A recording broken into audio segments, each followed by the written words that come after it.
The more I hear about Epstein, the more I read about Epstein, the more it's very clear that really horrifically bad stuff was happening there. And I think Donald Trump wonders whether crimes were committed. I think in his mind, what he's concerned about is there are crimes where there is no statute of limitation, or there are crimes that will disgust even his last remaining followers. I'm Joanna Coles. This is the Daily Beast podcast. I've even got new shoulder pads on to start the week because we've got Trump suing Trevor Noah. We've got Bad Bunny. We've got Billie Eilish. We've got Jeffrey Epstein and the murk around the files. I mean, it's just astonishing how many people said they didn't know Jeffrey Epstein. They never heard of Jeffrey Epstein. They'd never spent time with Jeffrey Epstein. They never wanted to go to Jeffrey Epstein's island. And of course, the 3 million emails that have been released show us completely the contrary of what so many powerful men have been telling us. Well, who better to start the week with to bring insight, to bring clarity into the crazy that's going on in the United States right now than David Rothkopf. He's the founder of Deep State Radio. He's the former editor of Foreign Policy. He worked for the Commerce Department under Bill Clinton. And Bill Clinton, is he going to turn up in front of the Oversight Committee or not to talk about the Epstein files? Well, let's get into it. David Rothkopf, we've got so much to discuss. First of all, we've got your incredible column, which is fantastic, about how Trump is the ugliest American ever to have braced these shores. We've got the Kennedy Center closed down. We've got the Grammys and, of course, the prospect of Bad Bunny doing the halftime show at the Super Bowl this coming weekend. We've got the mystery around Tulsi Gabbard and what on earth is happening there. And then we have, of course, the Epstein files, which are going to keep us all busy for the next 3 months.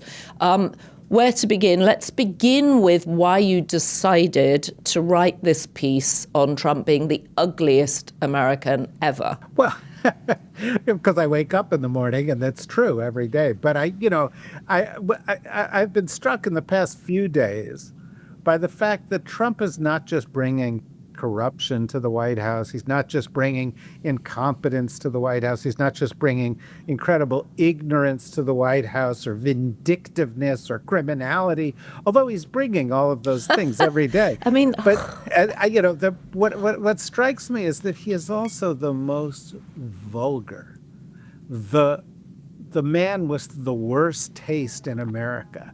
Now, you might say, well, he comes from Queens and then he goes to Atlantic City and does casinos, and Las Vegas and he does casinos, and he's the cheeseballiest of all cheeseball. Yeah, he is.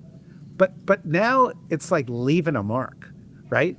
It's leaving a mark on Washington. Look what he's done to the Oval Office. It looks like a bordello. And look what he's doing to the White House. He torn part of it down, and he's building, this gilded cage for all his billionaire friends. And then under it, there's this weird story about he's building some luxury bunker that he can hide out from the world and move his residence there because he's so afraid, I guess, of people with pitchforks and torches marching on the White House.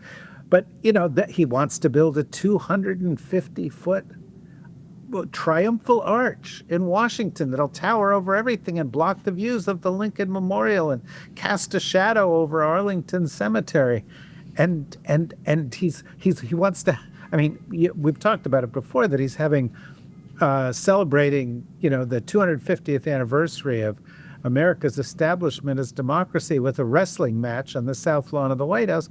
But this past week, he's also said he wants an IndyCar race through the streets of D.C. Yeah. And then, of course, you have this Kennedy Center story where, yesterday via social media, he announces, we're shutting down. We're going to shut it down and turn it into a great entertainment complex, which sounds like, I don't know, the Sands or the MGM Grand or something like that, and probably will be like that, right? Right. They'll have slot machines. They'll have arcades. Yeah, exactly. And there'll be mirrors over your seats. It's going to look, This guy... Great mirrors, we're going to have great mirrors, tremendous mirrors. I mean, he's talking about having marble armrests. What is that about? They'll be cold. Well, because somebody said to him, "Hey, Don, you know what's class? Real class is marble.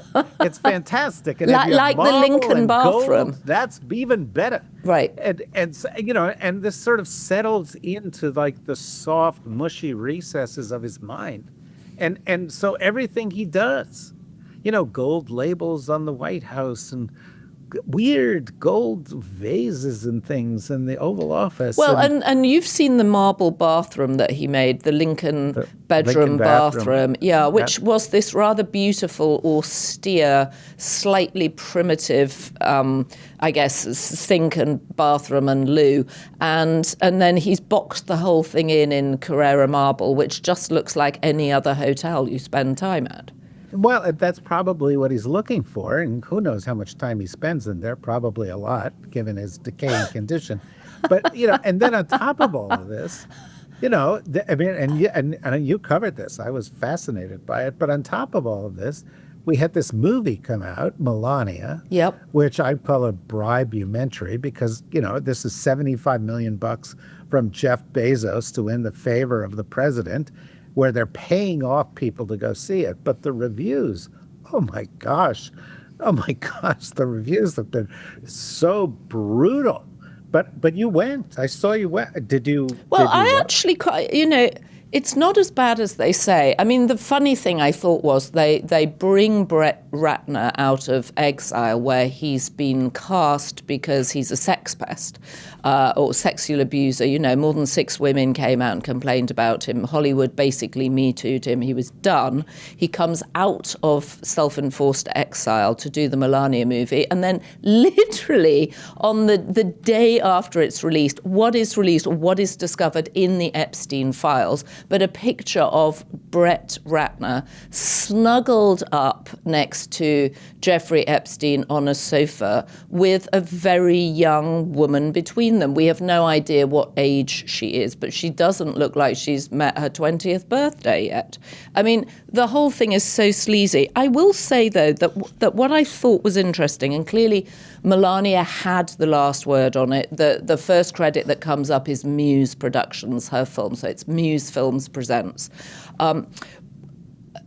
And we're told that she had the last word. She's a producer on it, and she and Brett Ratner had the last word. It's very clear that she and the president lead separate lives. That's the message I took from the film. At the end of Inauguration Day, she and the president go their separate ways. And you sort of think at the end of Inauguration Day that Barack and Michelle would have gone up and had some pretty lively sex because, can you believe it? We've done it. Here we are. This is incredible. And because they were a sexy couple. A lot about your fantasy life. Well, I'm just saying they were a sexy couple. There was something, they may be less sexy now, but they were certainly sexy at the time. And it looked like they were going to enjoy being a married couple. What do you think Joe Biden and Jill did when they left? I think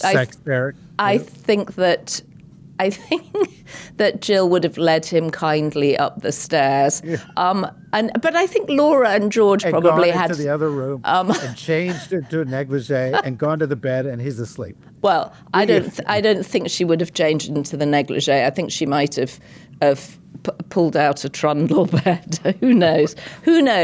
But what's clear is, of course they will. And would we rather have Joe Biden now than this madness? Yes.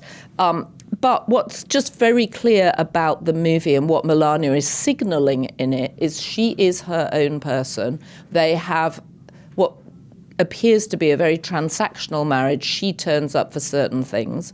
At one point, she comes down the stairs of a plane that she's flown in on to meet him for Jimmy Carter's funeral, and he goes, "You look like a movie star, which she does because she's got big dark glasses on and fabulous hair.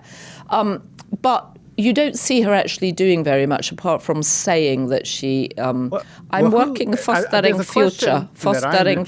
Because I haven't seen, and that is, who changes her batteries?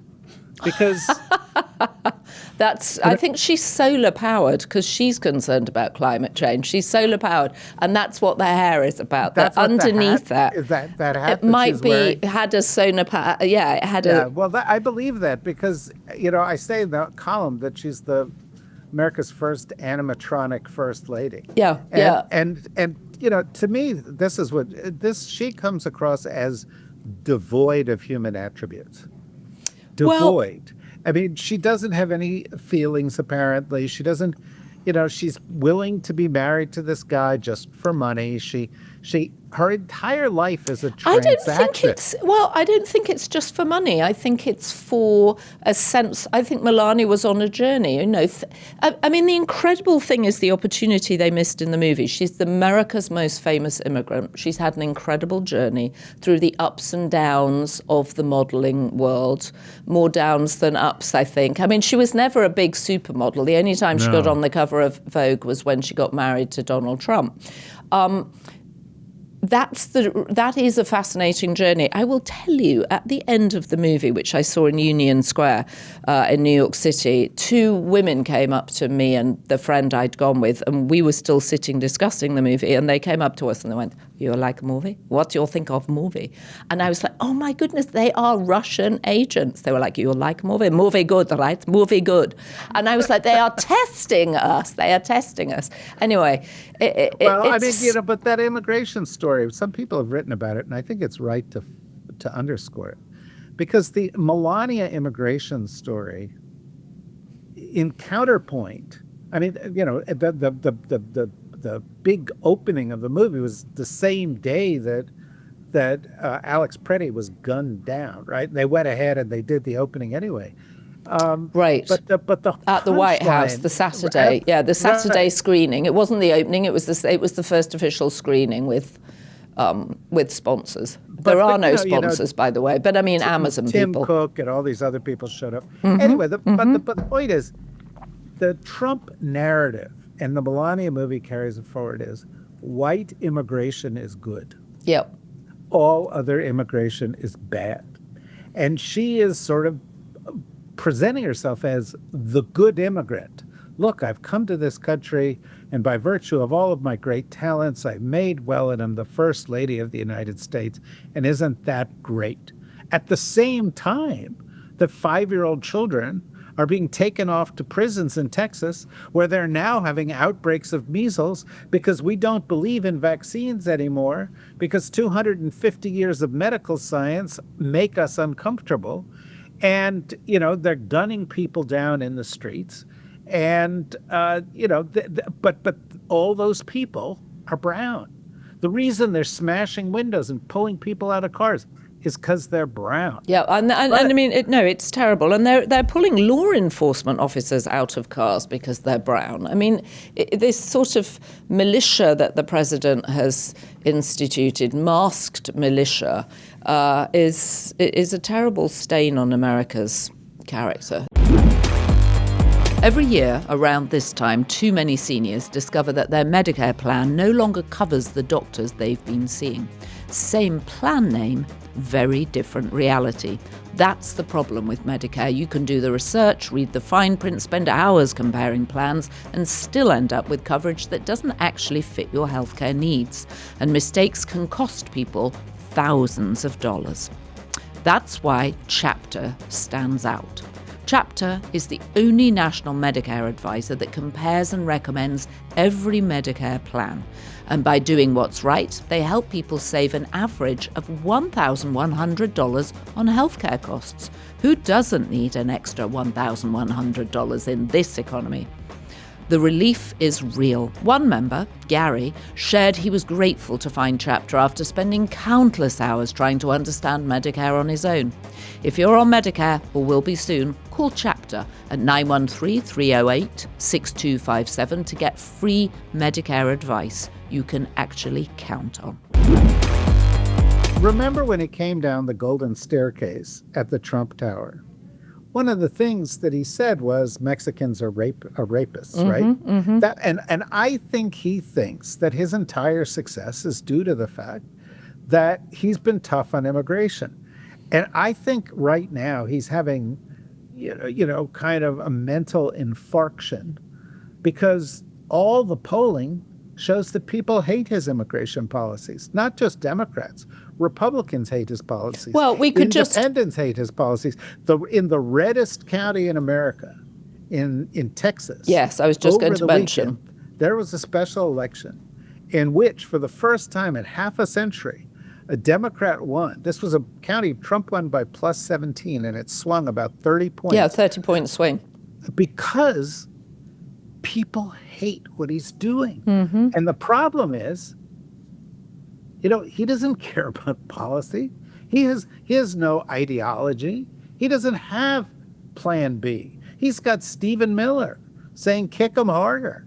He really doesn't have there's no legislative agenda in the United States.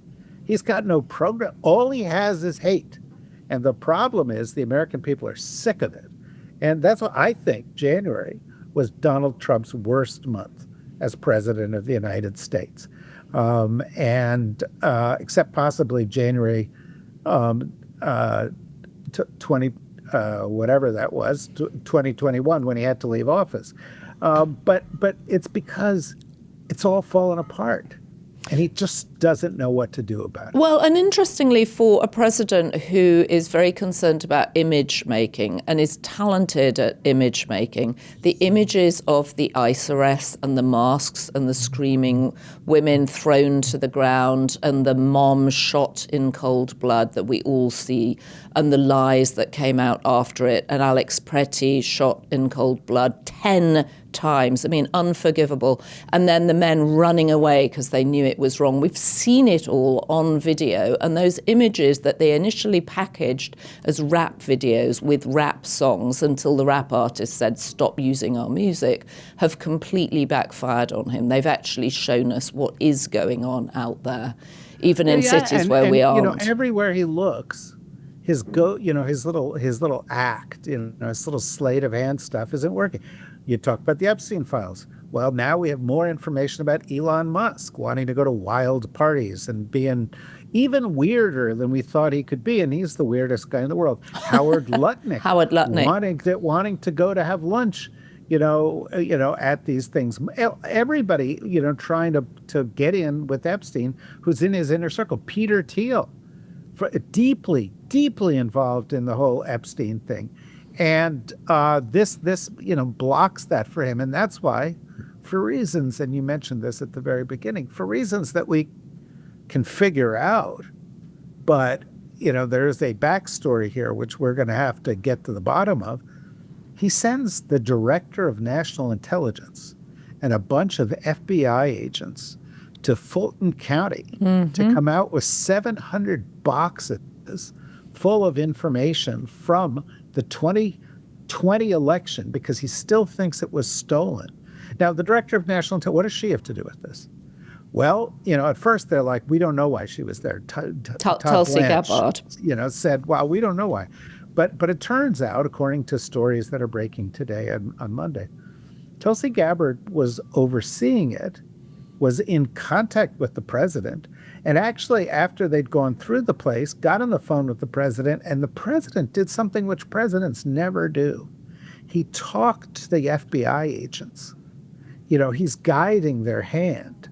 He wants to be able to prove that this election was stolen from him, or at least be able to raise enough questions that they can keep asserting that there's something fishy going on here. And I think it's more the latter. Because of a couple of things.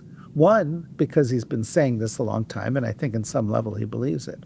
But more importantly, it gives them an excuse to seek voter rolls in 2026. It gives them an excuse to send people in to monitor, to question results when results come out bad. And that's all they want. I was talking to a Washington insider type, and he's like, well, they're going to put their thumb on the scale, they're steal the election. And I said, I don't know if they're going to be able to do that, but what I do think they can do is fuck with the election. They can raise questions about the election. And that's all it takes. It's all it takes to make people not show up or to postpone counting people once they get elected and so forth.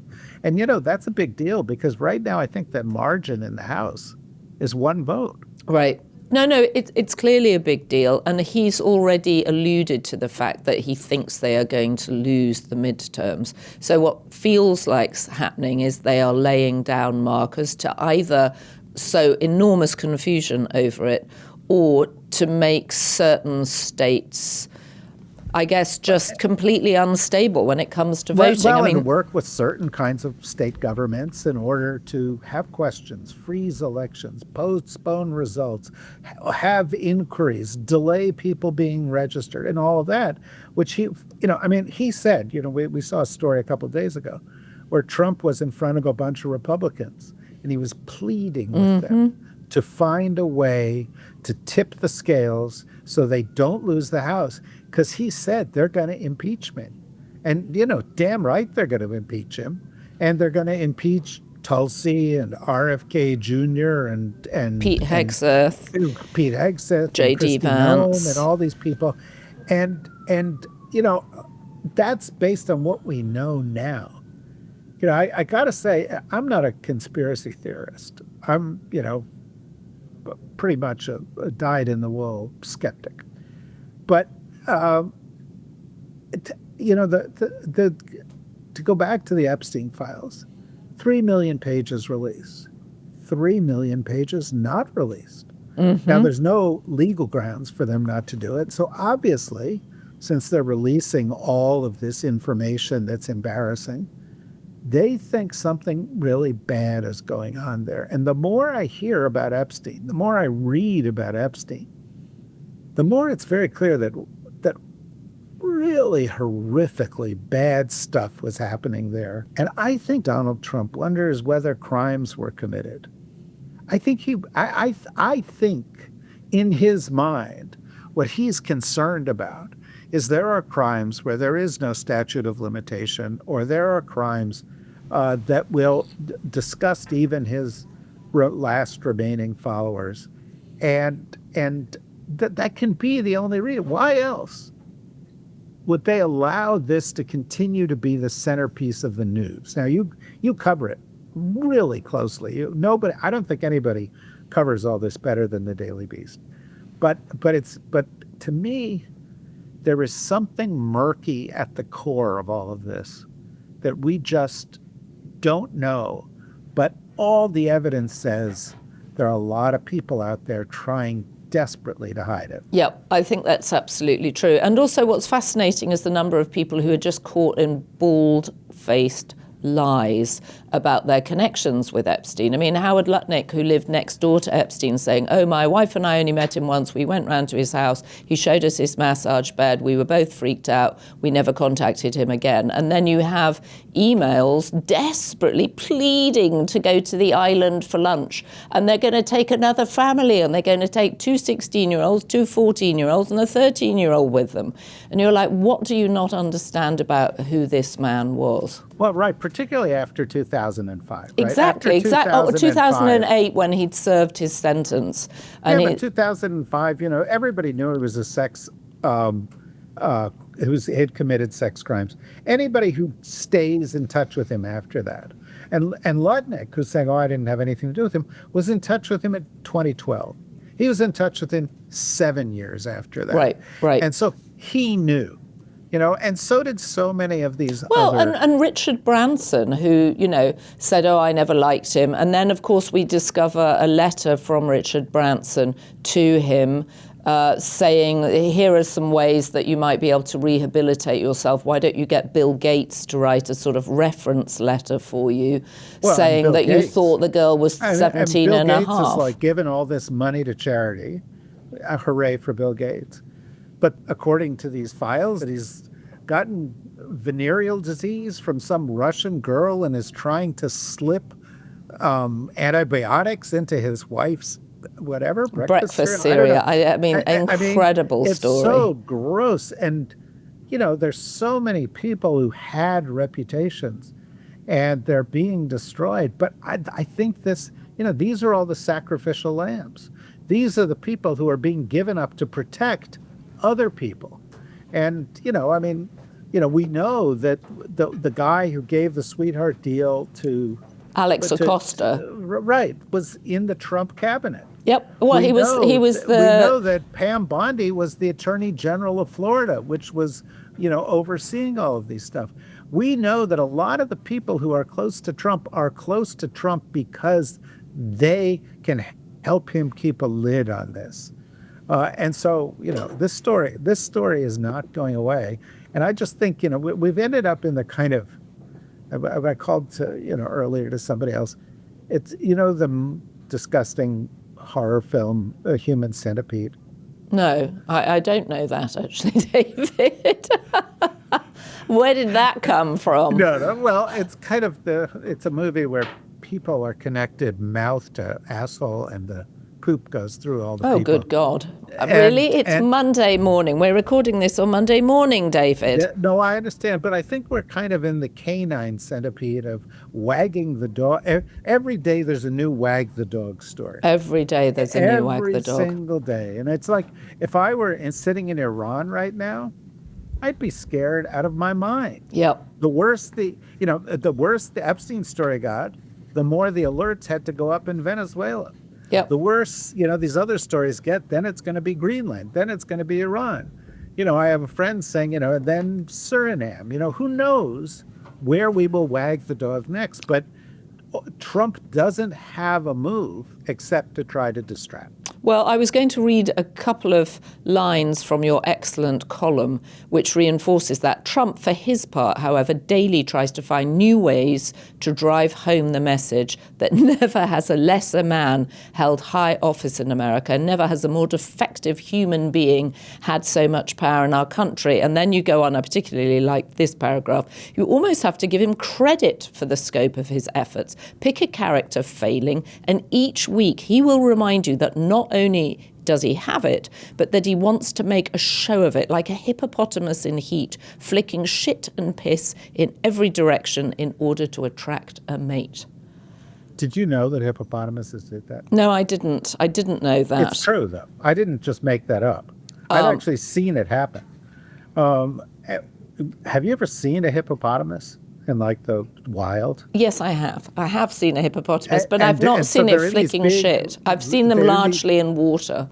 Right. And have you smelled? It's horrible. They're disgusting. Yes. It's disgusting. Yeah. And part of it is because the way a male hippopotamus attracts a female hippopotamus is it poops and pees and then spreads it all around with its tail to say, here I am. Right, and that's its territory. It's territorial, isn't it? Well, so but it's is that also what attractive. But is Donald Trump attracting women? Well, maybe. I guess he's got all those MAGA ladies. I don't know. I mean, I don't know. But well, all I can know tell you is at the end of the Melania movie, it's very clear he's not attracting his wife.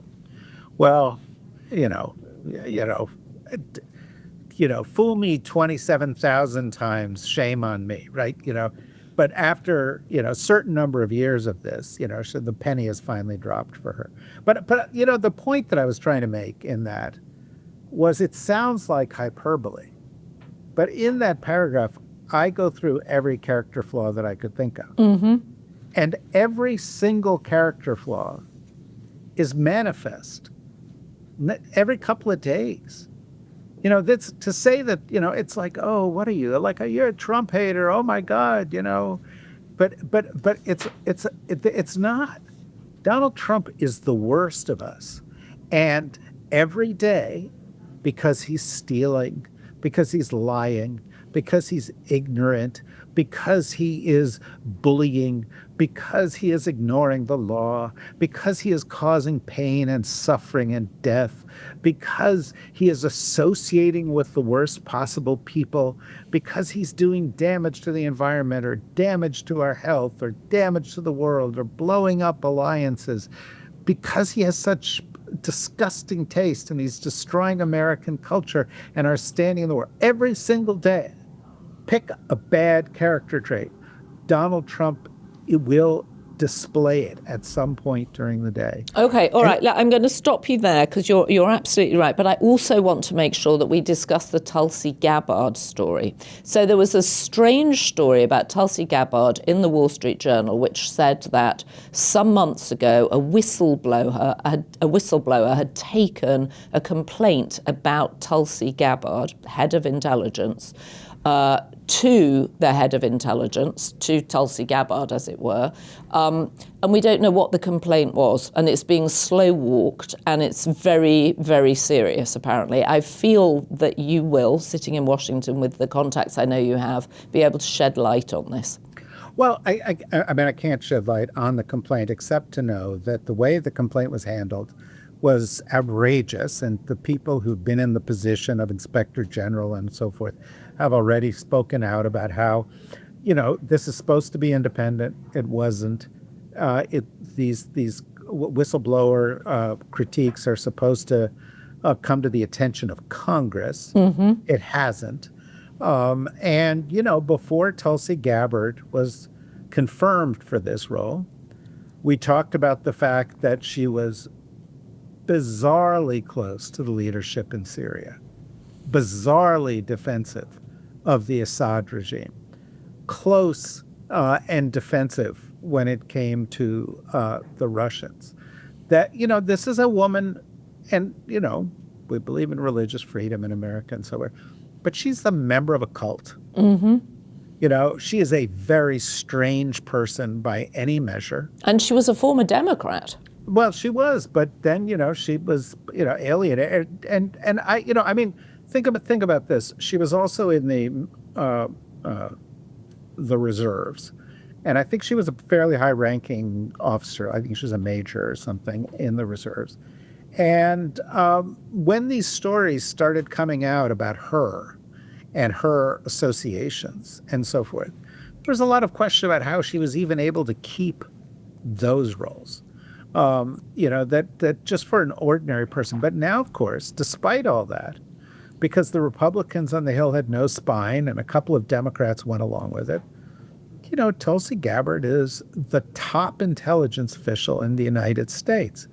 I think, one of the things that's going to happen when we get to the end of this administration is we are going to find out that whistleblower reports in the intelligence community, in the FBI, in the Department of Justice, in the State Department, in other parts of the Department of Defense are going to come out that they were quashed.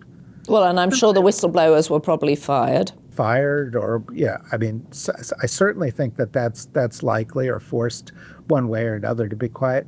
Because this, we're entering a period in our history that despite everything Trump said, this is the least transparent government that we have ever had. I wrote a piece for you guys last week about his war on the First Amendment, but, they don't let people into the White House to cover it properly. They don't let people into the Pentagon to cover it properly. They only issue lies when people ask them questions. In the past few days, we saw this woman asking Trump a question about this also insane story where he said that he is going to sue the IRS for $10 billion for leaking his tax returns. And then he was asked about this. And she asked the question, and he said, "Where are you from?" And she said, "ABC." And he said, "You're terrible, fake news, I'm not answering." But in a separate conversation, he said, "Well, this is basically me suing myself. And so I guess I'll reach a settlement with myself. But nobody should worry about that because all the money will go to a charity." I know, it's ridiculous. I don't think Donald Trump's ever given money to a charity, has he? No, he promises it all the time, but he doesn't follow up on it. But the idea that he can just pay himself what he wants out of the nation's coffers is absurd. It's absurd. It's offensive, and yet we're not going to see the background on that. That'll be hidden, just like these other things. There was a story today, which I found kind of amazing, that recently the Chief Justice of the Supreme Court made all the staff at the Supreme Court sign documents saying that they would not reveal the facts of what happened while they were at the Supreme Court, which is the first time they've ever had to sign those. As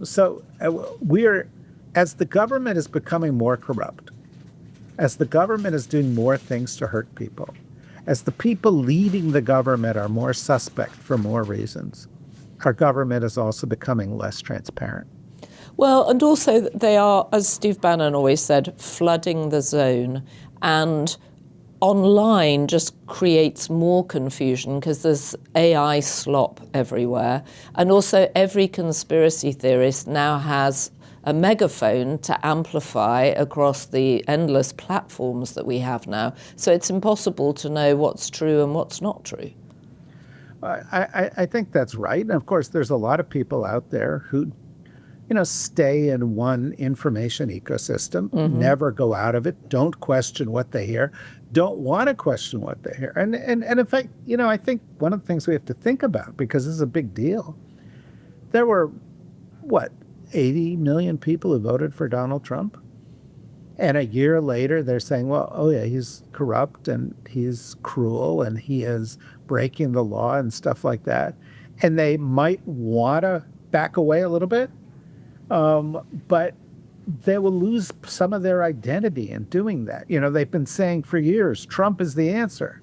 And all of a sudden, all the critiques of Trump that they heard from the mainstream media, or the left, as they would have called it, they're all turning out to be true. And so how do they live with themselves? There was a funny bit, actually, which is, I say this rarely, on Saturday Night Live, on just this Saturday, about a mother confessing to her kids that she had decided she no longer supported Trump. And screaming at them at the same time because it was so hard for her to confess that. No, I think we're going to go through this big national identity crisis as all of these Trump supporters realize that they contributed to devastation and suffering in the United States. And it's just hard to avoid because, as you said, the stuff is on the record now. Measles and other things are breaking out across the country. We are, the dollar. I saw a piece in the New York Times, on the front of the New York Times today. And the dollar, I think, was 0.95 to the euro in January when Trump took over. And it's 0.83 to the euro now. In other words, the dollar has plunged. Other Right. currencies have, the dollar has plunged versus lots of other currencies. So, people are just going to have to come to grips with the fact that they've picked the worst possible person in America to be president.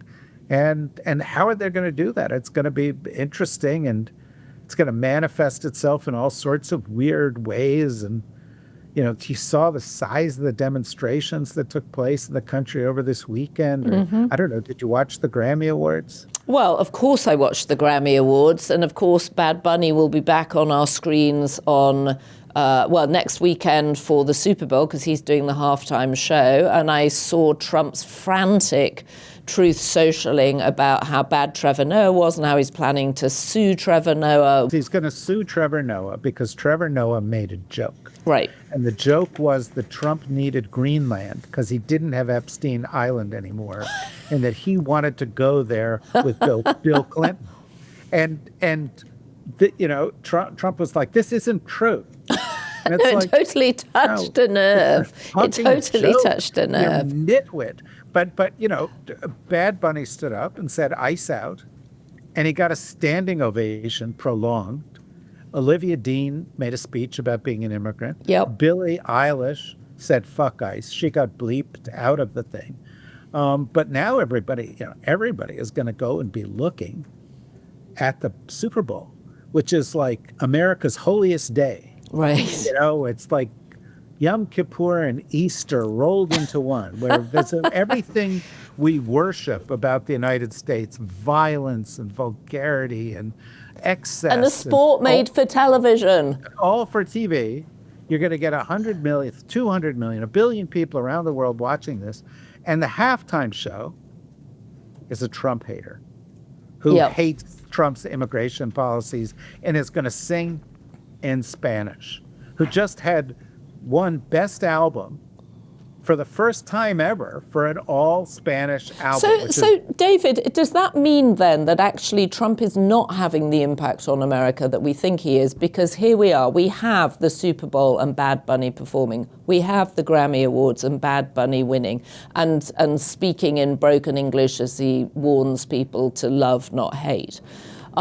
We're talking freely, at least for now, on YouTube. Does this mean that, in fact, actually the sacred things of America, the First Amendment, are still intact? Yes, Don Lemon was arrested, but he was let out of prison. I think they're under siege, but I think people have realized they've got to defend them. Mm-hmm. And I think they've realized also, and this is something I think that Zoomers and millennials realize to a much greater extent than Gen X's and Boomers. They realize the institutions are failing them, and they're going to have to do it themselves. That, you've got tens of thousands of people in Minneapolis saying, no, I'll go watch ICE. I'll record this. Right. You have millions of people showing up in the street. As I think you and I have talked about in the past, this is not anymore about constitutional issues or the rule of law or democracy, which sounds, good, but at a remove from the average person at the average kitchen table. This is, my neighbor got dragged away. The little kid next door is in a prison camp in Texas. They gunned down the nurse who was working at the VA hospital. They are arresting the press. They're threatening to sue comedians for jokes they don't like. This, and so people are saying, well, Supreme Court's not going to protect us. The Congress isn't going to protect us. The president is the enemy. He's deploying his own army in our cities. The only people who can protect us are us. So, David, this leaves an opportunity for the Democratic Party. We saw the 30-point swing in Texas. If people are losing their identities as MAGA supporters or Trump supporters, is there someone for them to go to? Is there someone representing the future of the Democratic Party who seems viable? The answer is lots of people. And as we've also talked about before, Democrats in the 3 of the past 4 elections they won didn't pick their candidate till 2 years out. 3 years out, they had no idea who it was. They didn't think it was going to be Jimmy Carter. They didn't think it was going to be Bill Clinton. They didn't think it was going to be Barack Obama. Frankly, they didn't think it was going to be Joe Biden either. He was considered a long shot. So I think it's a little premature. The first question is, can Democrats win in the midterms? The answer is, if the elections are free and fair, the Democrats will win. They will. They will win by a lot. Trump is hugely unpopular. He's got nothing to save his bacon. He is going to lose by a lot. But the elections have to be free and fair. And so the fight is actually between now and then it'll be a question of whether people actually show up, actually go help each other vote. Young people show up. But if that happens, the Democrats will win. Are there Democrats who can be the right candidate in 2028?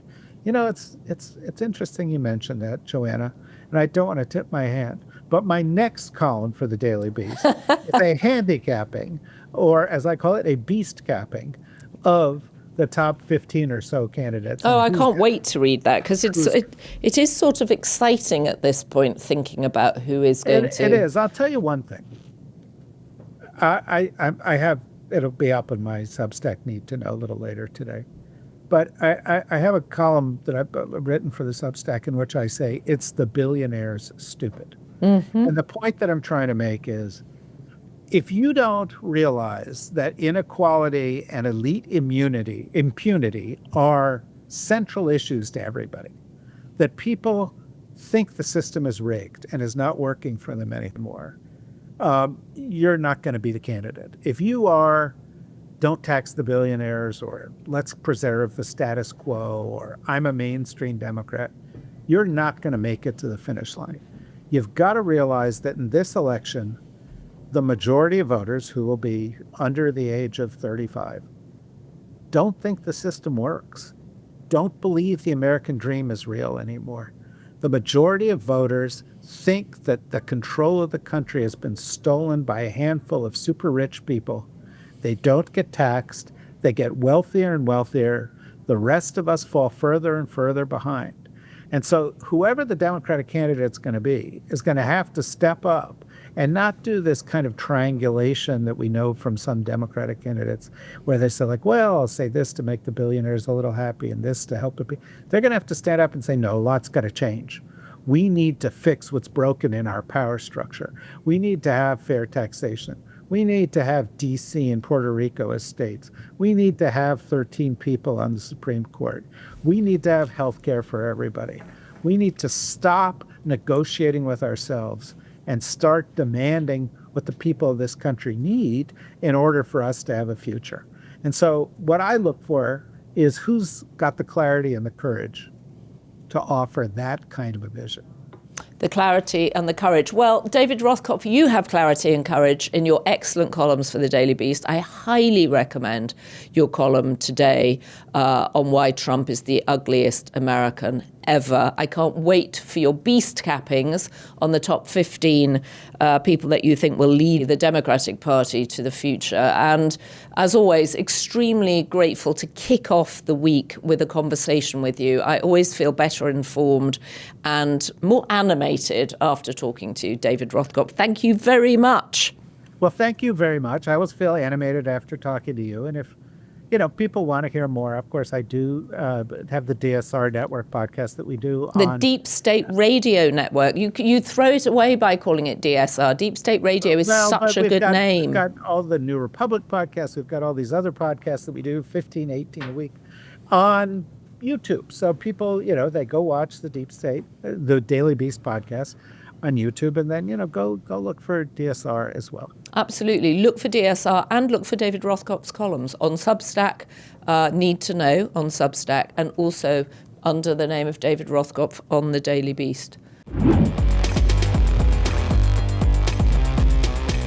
I always feel better after talking to David Rothkopf. His clarity, his humour, his ability to stay sane in the madness of these times, I find really helpful. And I hope you do too. And I would love you to write in comments. David loves to read them. I'm always urging him to read the comments on YouTube. We love the comment community and the Daily Beast memberships.